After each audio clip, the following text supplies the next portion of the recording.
So, kamusta po mga ka-Streetwise? Ako po si Takeru Miyamoto at welcome po sa aking munting channel. So, mga kababayan, pag-usapan ngayon natin itong isa sa pinakamalaking budol na ginawa po ni dating Pangulong Duterte.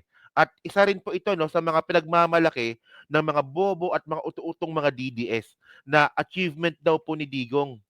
So budol po ito, parang build at saka parang Dolomite Beach. So ito nga po yung tungkol po sa paglinis po ni Duterte sa Boracay. 'Di ba? Kasi may mga nagko-comment po sa akin na Takeru, 'di ba? Maraming achievement si Digong. Yung passport ginawang 10 years, yung lisensya sa pagdadrive ginawang 5 years, yung Boracay nilinis. Mga kababayan, yung paglinis po sa Boracay, isa po itong malaking scheme. Parang ginawa nga po ni Duterte sa Dolomite Beach na imbis po na makabuti, ang nangyari pala dito, nagpapasok pala ng mga Chinese sa Pilipinas para po itago po yung reclamation project. Oh. So ngayon pag-usapan ngayon natin 'to. So ito po no, actually ito po nabalita po ito noong 2018 kung hindi ako nagkakamali 2018. Okay. So nung nabalitaan ko 'to, sabi ko nga dati very good kasi hindi pa natin alam kung ano ba talaga yung sa likod po ng paglinis po ni Duterte sa Boracay.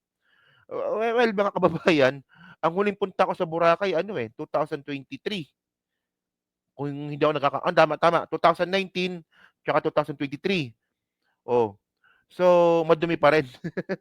Hindi, joke lang. So ito, sabi dito Duterte ordered Boracay clean up after catching whiff of foul air. O, di ba? So, siyempre tayo mga kababayan nung panahon na 'to, tuwang-tuwa tayo dito, parang Dolomite Beach, di ba?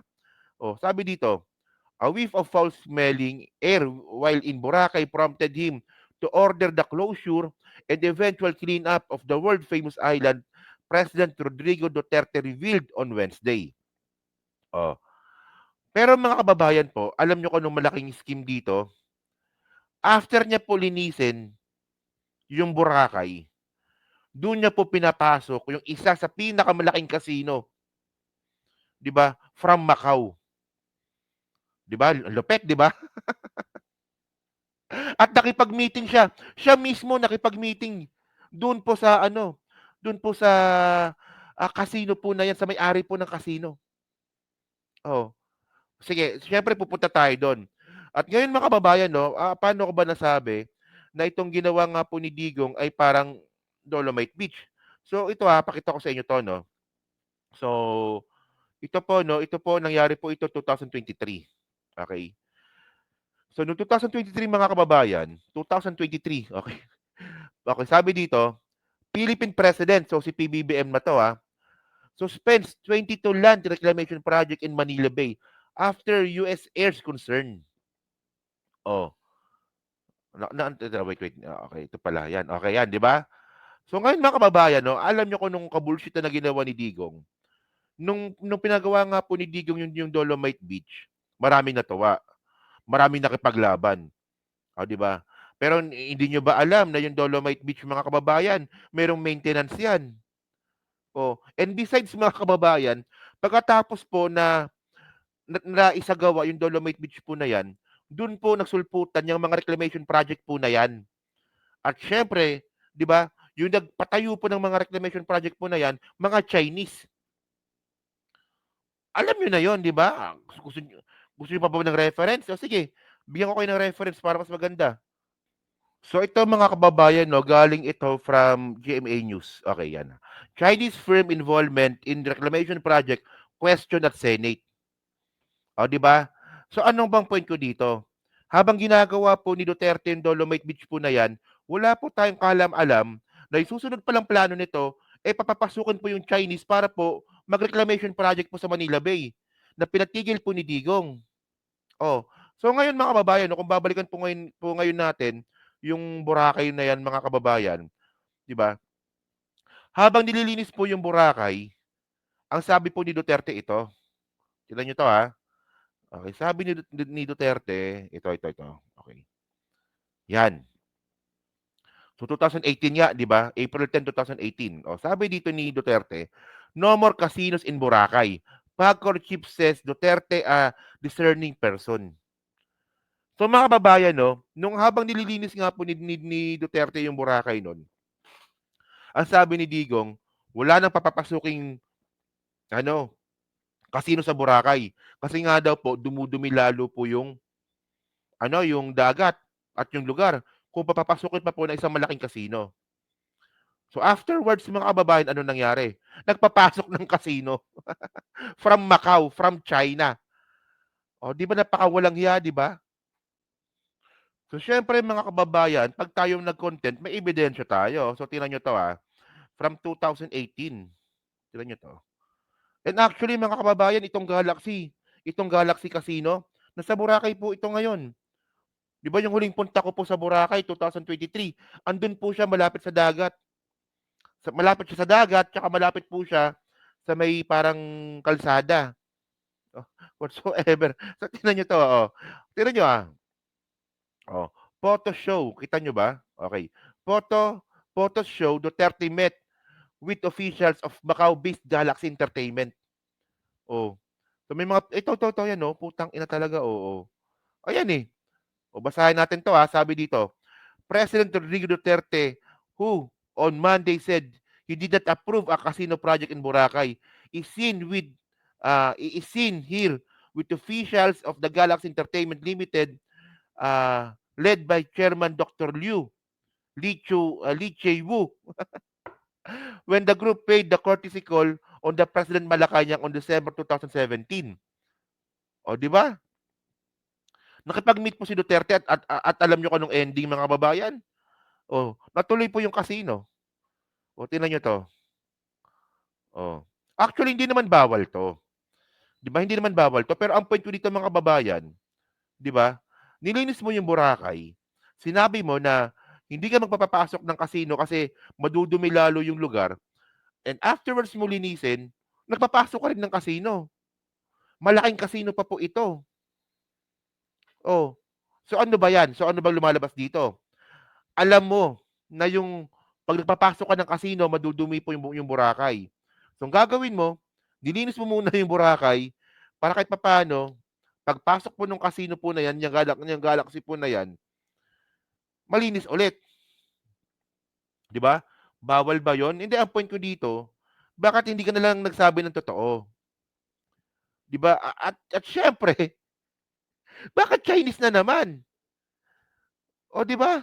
Oh, so tingnan niyo 'to, So 2018, tingnan niyo 'to, 2021 nga pa, 2021. Si Duterte pa presidente nito. Okay. Same same company, Duterte okayed Galaxy Mega World Boracay casino plans, PAGCOR confirms. Oh, President Rodrigo Duterte has given the go signal for the plans of Macau-based Galaxy Entertainment Group and Tycoon Andrew Tan, putang ina talaga, no, to proceed with their plans to put up integrated casino resort projects in Boracay Island. Di ba? The Philippine Amusement and Gaming Corporation PAGCOR said Tuesday. Oh.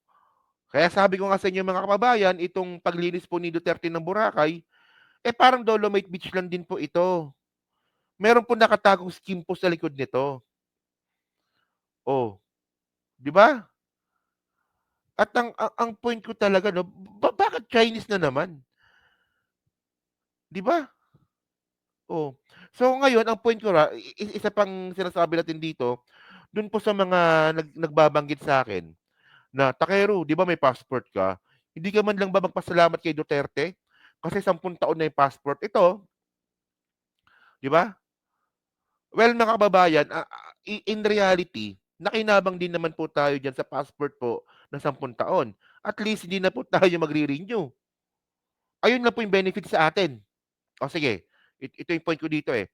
Ano ang naging benepisyo sa mga Pilipino ng 10 taong passport? Sino ba nakikinabang diyan? Unang-una, OFW. Pangalawa, yung mga nag-a-abroad, yung mga nagta-travel abroad, mga negosyante, 'di ba? Mga artista, mga politiko, 'di ba? So ngayon mga kababayan, ano ang naging benefit sa atin nito? Oh, hindi lang tayo pupunta sa DFA ng 5 taon para mag-renew. Ayun lang 'yun. Ayun lang 'yun, 'di ba? Yung bayad, yung bayad gano'n pa rin. Dumoble pa nga yung bayad kasi 10 taon na yung passport eh. Di ba magkano lang passport dati?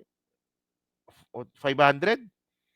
Ngayon ata 1,000 na ata ngayon, di ba? Oh, so dumoble rin.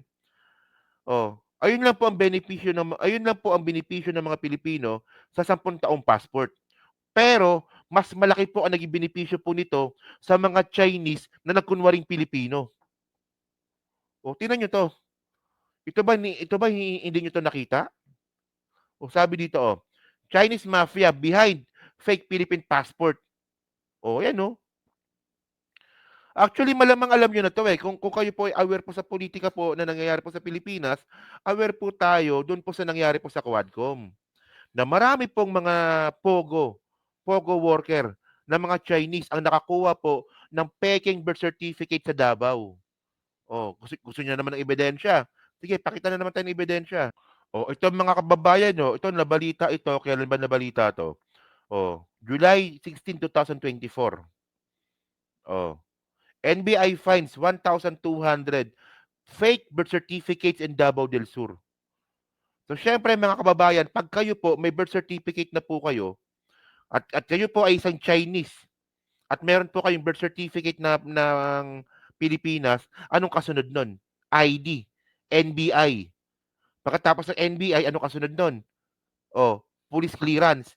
Pagkatapos ng police clearance, anong kasunod nun? Driver's license. O pagkatapos ng driver's license, ano nang kasunod nun? May birth certificate ka na, may dalawang ID ka na. Oh, anong kasunod nun? Anong kasunod nun? Passport. Sino mas nakinabang? O yung mga Chinese, yung mga sindikatong Chinese na pinapasok din mismo ni Duterte dito sa Pilipinas. Kaya sabi ko sa inyo, no, itong mga pinagagawa ni Duterte, kalokohan niya lang ito. 'Di ba? Ano to eh? Ano ba? Parang meron siyang, ano ba? Parang behind on it, merong scheme na nakatago po dito. Na syempre tayo mga Pilipino, medyo anga-anga pa tayo nung mga panahon na yon, eh naniwala ta po tayo na maganda ang layunin po ni Digong. Kung anga-anga po tayo dati, okay lang yun. Maintindihan po natin yun. Pero kung anga-anga pa rin po kayo hanggang ngayon, eh may problema na sa inyo. Especially kayong mga taga Mindanao na na patuloy na naniniwala kay Digong, tanga-tanga talaga kayo. Oh, 'di ba? Oh, ano pang isa pang budol ni Duterte, yung build. 120 yung nilista, yung natapos 12. Oh, 'di ba? Yung iba nilista lang, wala namang nasimulan. So, bahala kayo sa buhay niyo, 'di ba? So, yun mga ka-streetwise 'no. So, kayo po diyan 'no, ano pong masasabi niyo nga po dito sa ginawa nga po ni Duterte po na pambubudol po sa Pilipinas? Kayo ba naniniwala pa rin po ba kayo dito na si Duterte ang isa sa pinakamagaling na presidente?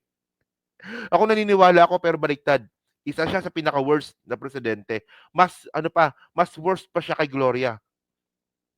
Honestly, 'di ba? So yan na, so pa-comment lang po sa baba at binabasa ko pong lahat yan. At syempre po, dyan po sa Team Replay, syempre pa-like, pa-subscribe. At kung di naman kalabisan, pa-share na rin po ng video po na to. So hanggang sa muli po, kita na lang ulit tayo sa susunod natin content. So thank you, salamat, and bye-bye.